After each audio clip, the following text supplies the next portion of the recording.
My mother was the perfect embodiment of magnanimity. She exuded an extraordinary sense of calm and serenity.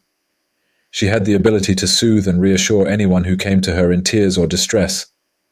Her almost magical gift of comforting, calming, and consoling touched both the young and the old. Perhaps this is why many neighbors sought her out whenever life became overwhelming, needing advice and support. My mother had expressive eyes and a strict posture. A gentle smile often adorned her face, and her slightly almond-shaped brown eyes, framed by dark lashes, stood out strikingly on her broad face with a chiseled chin. As if wary of drawing attention to her delicate beauty, she seemed to hide her face, lower her eyes, and speak in barely audible tones. For me, memories of my mother begin with her hands. Her hands were always agile and active, for she was never idle. These hands are central to my childhood impressions of her. I cannot clearly recall the face of the neighbor who once came to my mother for comfort and advice during one of those endless summer days. Nor can I remember the specific situation that brought her to us. What remains vivid is the image of my mother's hands gently stroking the bowed head before her. Her hands were soft and relaxed, and I yearned to feel their warmth, to sense her fingers on my hair. It stirred a greedy desire in me to memorize the sensation of her touch, my head bent low beneath her caress. That feeling of longing, of a lost maternal love, and the flashback to my childhood burned fiercely in my heart.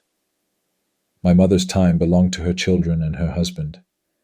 I received enough attention from her and would dash out of our house, believing my mother was the most beautiful and merciful woman alive.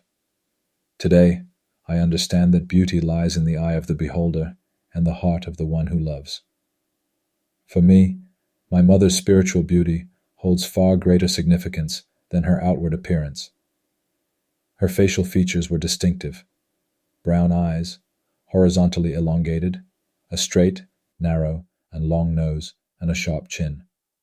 Her high cheekbones, small full lips, and classic curves gave her round face a tender softness. Her silhouette was gracefully proportioned, with smooth and gentle lines, ample chest and hips, a well-defined waist, and full arms and legs. There were no sharp angles to her figure. All her movements were fluid and gentle. Her feminine traits embodied flexibility, gentleness, sensitivity, shyness, tenderness, warmth, empathy, and emotionality. She could handle any task, and her defining quality was selflessness. She was capable of anything for the sake of her family and children, demonstrating a willful patience that represented a unique form of strength. In the social world, however, such willpower and patience are often undervalued. Society views these traits as inherently feminine, requiring no effort or development. But for me, this perception is misguided. I saw my mother's quiet, determined efforts as a profound expression of feminine strength. Examining the paths of male and female destinies more closely, we often associate traits like independence, assertiveness, dominance, aggressiveness, risk-taking, and self-confidence with traditional masculinity. Yet I've always believed that such harsh strength in the masculine world can only be counterbalanced by an even more enveloping and pacifying feminine force.